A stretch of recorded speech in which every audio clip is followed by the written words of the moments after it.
So I'm a nature writer, and I think like most nature writers, I never intended to live in the city.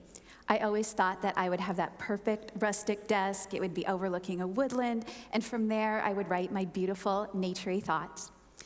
So years ago, when my husband and I bought a house in Seattle, I freaked out. I have been a student of nature, an ardent student of nature and birds in particular, since I was very young, and I just could not see where I was going to find that connection in the city. So I ended up getting totally depressed, like truly depressed. Some days I didn't even get out of bed. And it was one of those days from the bed that I started hearing this crow cawing incessantly out the window. It was just going, ah, ah. So you know how they do, right? It went on and on. So I took the covers and I pulled them up over my ears, and it was more muffled, but it was still, ah, ah. And I finally thought, all right, I am going to get up, quiet that bird, and get back to my depression. So I went to the window, and there it was, just 10 or 12 feet out on this wire, and I looked around for a raccoon or a hawk or, the things that usually make a crow upset, and there was nothing. So I tapped on the glass, and the bird looked up at me, and I swear the look on her face was, ha, I got you out of bed. And then it was quiet. Nothing. And the two of us, the bird and I, sat there for some minutes. And it was in this pause that I finally started thinking. I thought, what do I really want? What do I think I'm really missing here? I mean, I would regularly drive 100 miles out to the woods to see some rare migratory warbler. And yet here, every day in front of me is this beautiful, iridescent, intelligent, native wild bird. And alongside this bird are chickadees and robins and flickers and hummingbirds. And alongside them, squirrels and opossums and raccoons and striped skunks. And just down the street from my house last week, fresh coyote scat. Now, I always thought of myself as a serious naturalist. And so these animals were all beneath my notice. They were just too common and too accessible. But the truth is, I could study any one of these species intently for the rest of my life and still just be scratching the surface of what there is to know about it.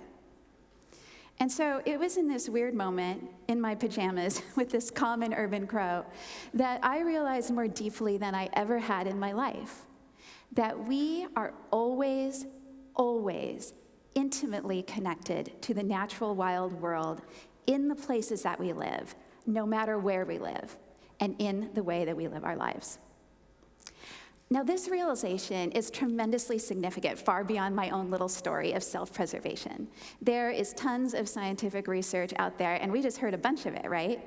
About how daily connection with nature makes us healthier, it makes us more creative, more vibrant, it literally makes us more intelligent, and it makes us happier.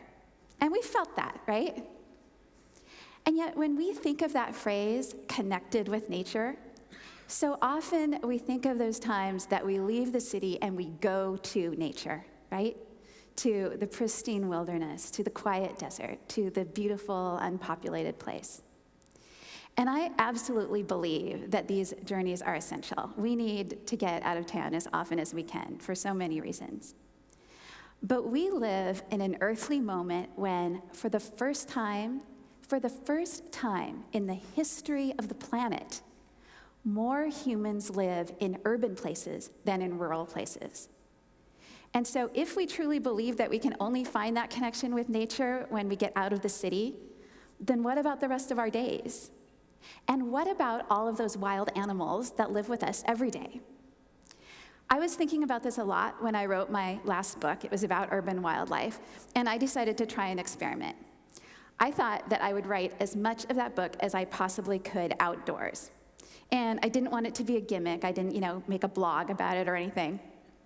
I just decided that it made sense to put myself as much as I could in the path of my subject matter. And so I did not write the entire book outside. I'm just not that intrepid. So if I got cold or lazy, I came back in. But on chilly days, I really just wanted to push the boundaries of what a writing studio could look like. So on chilly days, I'd pull on a hat or I'd pull on fingerless gloves, so I could still write or use the computer. I often wrote under a big umbrella. I lit up the backyard fire bowl and pulled my chair in close and used my computer and books and had s'mores for lunch. And I kind of thought, that this would inspire my writing in new ways and keep it rolling along. And it did, in a way. But more than anything, it was a horrible distraction. So I remember the day that I was trying to focus on the chapter on coyotes. And I looked up, and there in my yard was a molehill that was actually bubbling up. The earth was coming up. And I don't know about you, but I have never seen a mole actually come out of its hill before. And I didn't that day either. But I waited in hope for a long time. On the day that I actually was writing about moles, I looked up, just kind of seeking the right word, and there in the sky over my street was a kettle of 100 turkey vultures, at least, rising on this air thermal. And I had never seen them before. They migrate through. This is the one time that year that they were passing over. And within a minute, they had drifted so far that they were practically, invisible little specks. So if I hadn't looked up at that moment, I just would have missed them. Sharpshin hawks came through, those little bird-eating hawks that like to hang out at our feeders. And occasionally they'd pick off my smaller subjects that I was writing about in a cloud of feathers. And I could go on and on, right? These things just kept happening, as they will, and as they do for all of us when we walk into our neighborhoods. And when we walk, right, because jogging and bicycling is great for our bodies, it's great for our brains, but walking is the pace of observation. And so when we step out onto our sidewalks and we look up, when we look up from our work, from our phones, from our navels, we find that wild stories are being told among us constantly. And we are in the extraordinary and, I think, privileged position of being available to listen. And so, needless to say, my book was late. And it was okay. I didn't get in that much trouble from my publisher. But meanwhile, while it was still being written, my family, which in addition to me is my husband Tom and our teenage daughter, somehow we came up with this idea, also in service to the notion of being outside, in the path of the wild as much as we could. We had this idea that we would pitch our tent in the backyard and we would sleep in it all the time. And again, we are not that intrepid of people. So by all the time, I do not mean the dead of January. I just mean the basically warmish months. And we thought that this was a nice, connected with nature sort of thing to do. And we envisioned shadowy leaves and the sound of rain. And so we went out there just ready for this cozy, tentish peacefulness.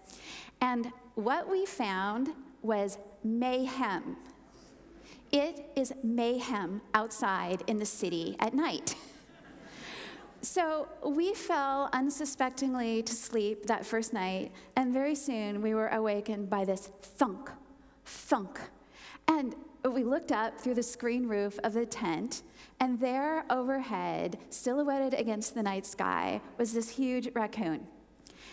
It was eating the cherries in our tree and dropping the pits onto our roof of our tent. So I went out the next morning, and there were all these red dot stains all over, and they never left. They're still there. So in the tent, the way that we arrange it, so how we sleep, my head is the closest to the door. And one night, I could swear I was hearing the sound of Velcro,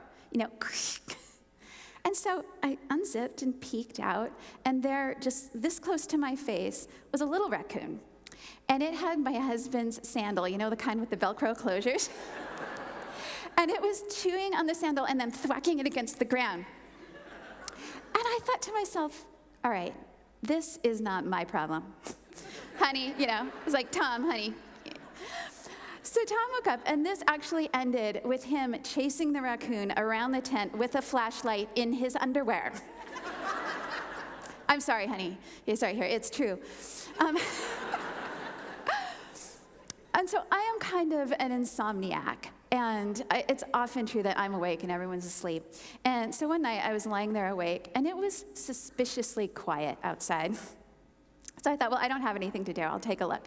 And so I flashed my light around, and there in the chicken coop, so we have backyard city chickens, and I realized that I had forgotten to close the door of the coop the night before. And there inside at the food dish was this young opossum, just nibbling away. And when I shined the light on the opossum's face, it curled into a ball and covered its face like this. And you know their faces are very white, right? And you've probably, if you've seen them at night, you see that even if there's no light, their faces almost glow. And so when they don't want to be seen, they cover them up. Soon enough, the opossum uncurled and ambled in that slow way, you know they are never in a hurry, right? Down the chicken coop ramp. So eventually, I had one of my favorite ever urban wild encounters, at least so far, inside that tent. It was the middle of the night, and I was lying awake as usual. And all of a sudden, under my ear, I started hearing scritch, scritch. And when I say under my ear, I mean under my ear. And I thought, am I dreaming? Is someone wiggling? I mean, I was really disoriented, and it took me a while to figure out what was going on. That in the whole green expanse of the world, this mole was digging its tunnel right under my eardrum. What are the chances? And I loved thinking about it, though. I mean, here we are, this close together. We are both mammals, right? We have the same skeleton. Our bones have the same names. And yet we live in these completely different worlds.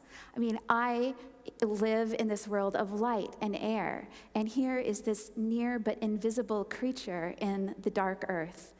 And there it has membranes over its eyes to protect itself from the soil, making it blind almost, but not quite. It can see shapes. Where I have legs, it doesn't need any. It just has these narrow hindquarters and these little stubby appendages, and then, of course, those spatula-like paws in the front. And my favorite thing about moles, though, is their fur. So mole fur is super soft. It is as soft as a chinchilla's. And it's also reversible. It has no nap. So where most hair, mammal hair in its follicle lays in a certain direction, mole hair in its follicle can turn every which way. And that's so that the moles in their tunnels, when they're going forward or backward, don't get rubbed the wrong way. Which is something mammals really hate, as we know from when we try it out on our cats, right? So I loved this invisible visitation. And I was thinking, you know, I had that experience that so many of us have when we pause and observe. I was in those moments just lifted out of that swirl of my human thoughts and my anxieties and my insomnia. You know, lifted out of the human economy and dropped into nature's economy, which is not always calm, and it is definitely not always quiet, but it is always present and always sustaining. So we kept sleeping in the tent even after the book was done. We just loved it out there. And it was just a few weeks ago that we folded it up for the coming winter season. And when we did, when we folded up the tent and when we moved back into our protected indoor beds, it was with a renewed awareness, the awareness that all of us can have when we allow ourselves to pay attention. That we are not just humans living in human cities where wild animals happen to wander. We are co-inhabitants.